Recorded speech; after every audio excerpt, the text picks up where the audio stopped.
Bodybuilder Chris Bumstead shares his ultimate bulking guide. The classic physique great explained how to approach bulking for the best results. Chris Bumstead has ample experience building muscle through proper nutrition and training.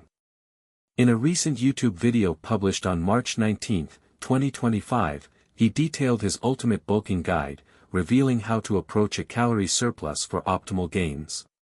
As the reigning six-time classic physique Olympia, Bumstead has learned the ins and outs of maximizing progress throughout preparations. Whether he was navigating off-seasons or shredding down for contests, he knew how to leverage dieting principles to find success at the highest level.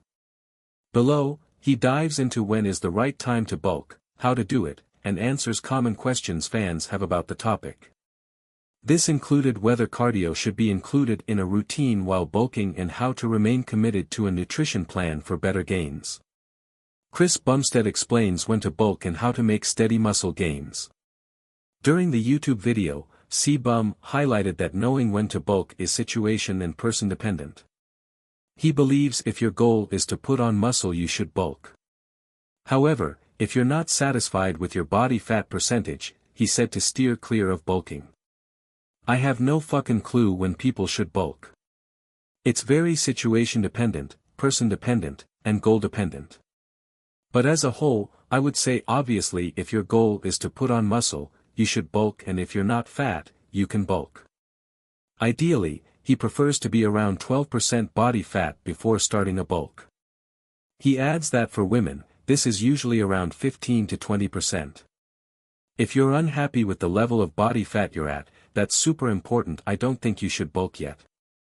Coming down to a body fat that you're happy with, maybe a little bit below even, then working your way back up. But as a general rule of thumb, I like to be around 12% body fat for me, maybe 15 to 20 for women. He believes when you can no longer see your abs, consider stopping the bulk. In addition, he shared that if your appetite has plummeted, it might be time to slow down. Similar to when you know you should bulk when you start to lose your abs or you get too much of a high body fat percentage, then you know it's time to slow down. There's a few other things like when your appetite is absolutely in the shitter, you can't eat at all, it'll be tough to eat when you're bulking really hard. Sometimes you just need to take a step back, he shared. If your weight is stagnating, all these different things, it's kind of time to give your body a little bit of a break, whether it's a week or a full cut, it kind of depends on your situation. If you have abs and are happy with how you're looking, Bumstead says continue pushing for more weight. If you have some abs and you're still happy with how you look, you're not too fat yet, then you can keep pushing that weight. One of the most important aspects of bulking is understanding your macronutrient intake, says Bumstead. The more you measure, the more you can manage and the more you can adapt. And then you know what changes you're making are causing the changes in your body. The first step to anyone's fitness journey really is tracking everything you eat consistently. Lastly, he drove home the importance of commitment, emphasizing that those who switch quickly between cuts and bulks never make significant progress.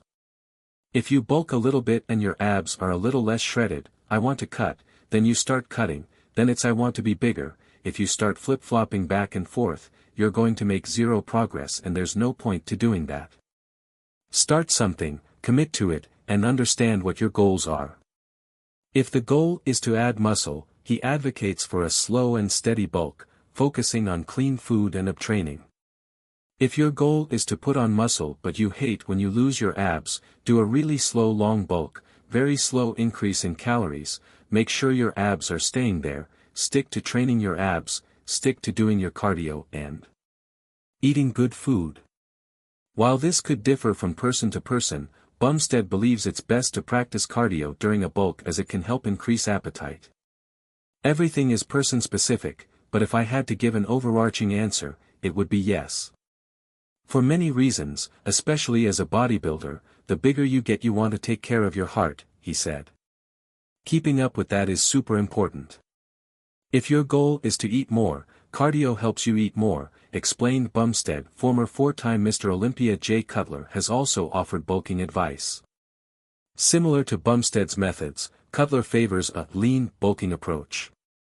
He says nowadays most people desire leaner physiques and prefer eating clean over testing fate with dirty bulks. Meanwhile, other legends of the sport like Frank Zane, offer blunt advice about the practice, suggesting simply to not bulk at all.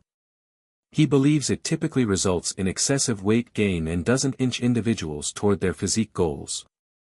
As the most successful classic physique athlete to emerge from the IFBB Pro League, Bumstead's bulking wisdom is backed up by years of preparation.